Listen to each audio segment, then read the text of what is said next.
After this win at AMC 6, Vitaly announced that he would dedicate himself fully to arm wrestling, going all in on the sport. And for the first time in his career, the 6'8" Siberian giant wasn't splitting his focus, and he was about to show the world what he's capable of.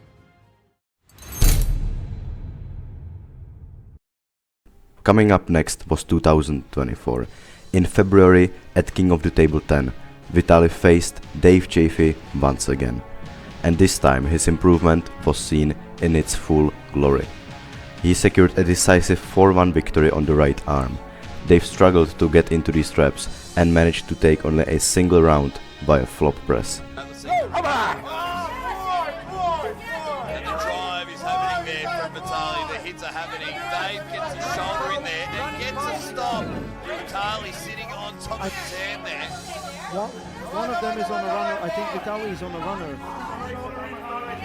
Great work by Dave. The whole centre there. That must be snapping everything in his arm. Vitaly with the power is hanging down there. Dave is trying to turn his wrist in. Will he get that shoulder in there?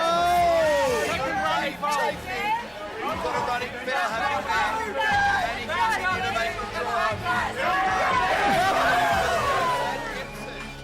Other than that, Vitaly showed that he improved once again. Coming up next, he was about to be challenged by Kamil Jablonski. This match was designed to expose a potential weakness in Vitaly's style. His long arms prioritize hand control over arm power, which can be vulnerable to a strong flop press. And Kamil is a master flop presser, one of the best in the world. Off the go, Kamil seemed to get into his preferred position, but Vitaly then puts in enormous drives to the side, and his side pressure proves to be enough to completely extend Kamil's arm and win the first round. A very similar story happened in the next 3 rounds, where once Vitaly drove sideways, Kamil couldn't keep a good connection between his wrist and shoulder. In the end, Kamil managed to take 2 rounds off Vitaly, but that was already after Vitaly won the first 4 rounds, and thus won the super match. Later that year, at East vs West 15, Vitaly took on Georgi Zaranov. The match was very short and decisive. Laletin won 3-0 with 3 flash pins, demonstrating his ridiculous strength and explosivity. Into 2025, Vitaly continued his climb, and on February 15th, 2025, at the East vs West 16, he battled Morozov in a super heavyweight left arm best of 7 world title match. Vitaly and Morozov have faced before on the right arm, which was an absolute sweep for Vitaly. But the left arm was about to be a different story, because the battle for the super heavyweight world title was about to be a war. In the first round, Vitaly drove sideways, but Morozov stopped him near the pin pad. Vitaly, with his wrist cracked, was unable to move anywhere closer to the pin pad. Morozov put up absolutely massive back pressure, the same way Hermes did it on the right arm. Just there, and look at the arm of steel Morozov as he starts to apply that back pressure. Vitaly creeping up now, edging around, and it is on like never before in the opening round here. Incredible battle.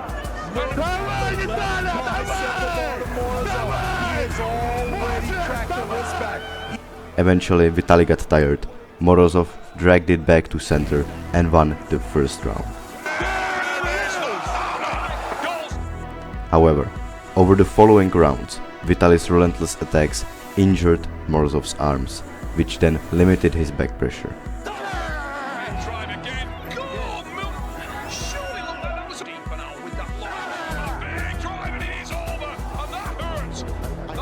The straps.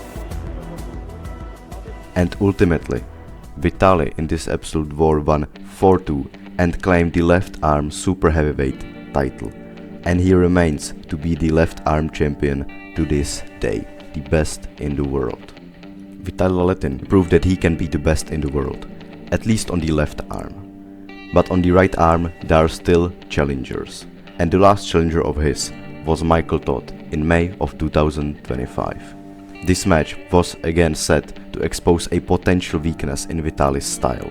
Michael is extremely proficient at taking someone's wrist, and that's exactly what happened against Vitaly.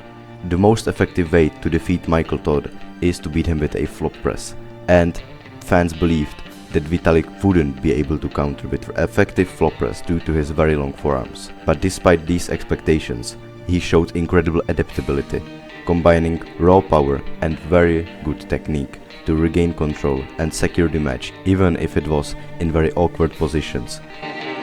Vitaly Laletin. This is absolutely beautiful for the American. Michael Todd is in the middle of a grind. The hand and wrist compromise. We haven't seen Vitaly use this pushing tricep press here, and from the looks of his face, he's not amazingly comfortable there. Michael Todd loving the surges from the Eastern European. There's a long way to go from here to pin the monster. Make some noise if you're in the United States of America. Get on your feet, find the Star-Spangled Banner, and get ready to play it. Stop. The main event here, the Green Park Hotel. It started so well for him. Looks like he's gonna stay with that punch.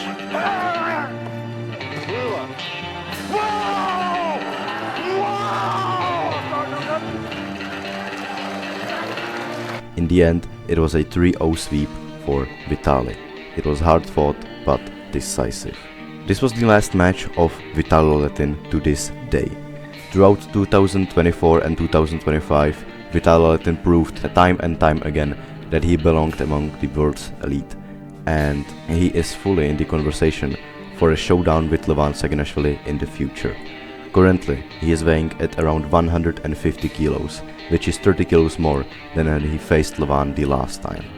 But before facing Levan, there's one more hurdle, and that's Devon Larratt. This match would be the ultimate test for Vitaly, a measuring stick for what's to come, and victory here could finally set the stage for the rematch we've all been waiting for. So here's the question: has Vitaly done enough to close the gap? In 2019, he was much smaller and he also wasn't a full-time arm wrestler. But in 2025, he's a left arm world champion, weighing over 30 kilos more and showing that he is more adaptable than people think. Could he match Levan in the future, or is the Georgian Hulk still untouchable? Let me know your thoughts in the comments. And that's everything for me for today. Thanks a lot for watching.